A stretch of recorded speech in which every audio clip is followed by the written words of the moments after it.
কেমন আছো বাবা?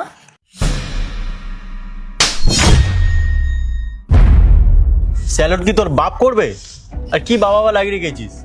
তোর ঘরে আত্মীয় হই না তোর ছেলে হই? স্যালাড কর। Salute sir. আবে ওই, তুই ওকে শুধু কেন স্যালুট করছিস? ওর সাথে না আমিও দাঁড়িয়ে আছি, তাই আমাকেও স্যালুট কর। স্যালুট ম্যাম সাহেব।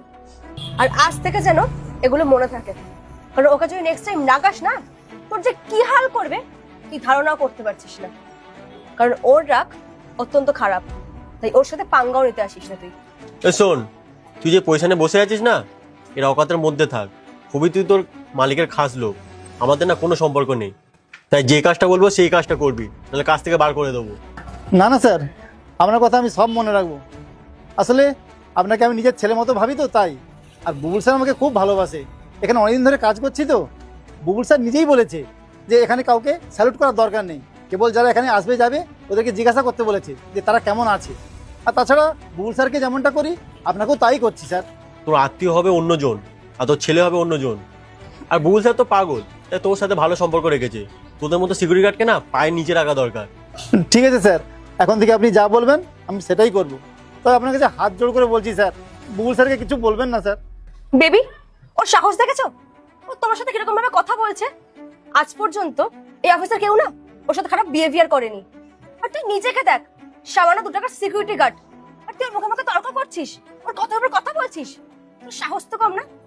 কেন তোমার তুই এখানে অনেকদিন ধরে কাজ করছিস, কিন্তু আমার মনে হয় না ওকে এবার এখান থেকে তাড়িয়ে দেওয়া উচিত। আর তুই ভুলে যাস না, ও তোর থেকে অনেক উঁচু পোস্টে আছে। ও চাইলে না তোর এই পজিশন থেকে 2 মিনিটে সরিয়ে দিতে পারে, তাই ওর সঙ্গে খারাপ বিহেভিয়ার করিস না। আপনারা যতই চেষ্টা করুন আমাকে এখান থেকে বের করতে পারবেন না, কারণ বুবুল স্যারের বাপ ঠাকুরদার আমল থেকে আমি এখানে কাজ করি, তাই তিনি আমাকে কখনোই এখান থেকে বের করবেন না। আপনারা হাজার চেষ্টা করে দেখুন। এই দেখো, ওর কথা অনেক শুনে নিয়েছি, ওর বিহেভিয়ার যা, ওর সঙ্গে কথা বলার না আমার বিন্দুমাত্র ইচ্ছা নেই। তাই বলছি ওকে বার করে দাও। আর কোনো রিজন ছাড়া তো তোমাকে বার করা যাবে না। আচ্ছা, ওকে না চুরির বদনাম দেব, আর এটাও বলবো ও মেয়েদেরকে নোংরা নজরে দেখে। আমি এখান থেকে যখন যাতায়াত করি আমাকে নোংরা নজরে দেখে, আর তখন তুই নিজেই দেখিস এই বুবুলসের করছিস না, এই অহংকারটা 2 মিনিটে মাটিতে চলে আসবে। না বেবি, আচ্ছা তোর অনেক অ্যাটিটিউড না, যে বুবুল স্যার তোকে অনেক ভালোবাসে, তুই তার বাপ ঠাকুরদার আমল থেকে এখানে কাজ করছিস। তোর না এমন একটা চোরের অপবাদ দেবো, তোর বুবুল স্যার নিজেই তোকে এখান থেকে ঘাট ধাক্কা দিয়ে বার করে দেবে। আর তার আগে না তোর জন্য একটা ছোট্ট উপহার আছে আমার কাছে। কি করছিস সেটা? Sir, good morning sir. Good morning.